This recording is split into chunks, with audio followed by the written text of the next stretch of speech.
యథార్థమైన హృదయము గలవారై ఉండండి. హల్లెలూయా.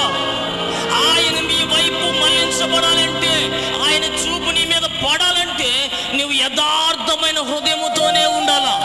హల్లెలూయా. యథార్థమైన హృదయం చాలా మందికి ఉండదు. నేను అంటాను, ఎవరు ప్రార్థన ఆలకించబడుతుందంట? యథార్థవంతుల ప్రార్థన మాత్రమే ఆలకించబడుతుంది. ఎటువంటి ప్రార్థన? యథార్థవంతుల ప్రార్థన. నిజముగా ప్రార్థన చేసే వాళ్ళ ప్రార్థన ఆలకించబడుతుంది. ఏదో వాళ్ళు చేస్తున్నారు కదా, నేను కూడా చేద్దాం, స్తోత్రం అయ్యా అయ్యా ఉన్నాయి అంటే కుదరదు. అంటే నీ వైపు చూడ్డు ఆయన, నీ వైపు మళ్లించబడ్డు. నీ శ్రమలు పోవు, నీ ఇబ్బందులు పోవు, నీ కన్నీరు తుడవబడదు. ఎప్పుడు అంటే నా ప్రభు అంటున్నాడు, నీవు యథార్థమైన హృదయము గలవారై ఉన్నప్పుడు నా ప్రభు ఖచ్చితముగా నీ వైపు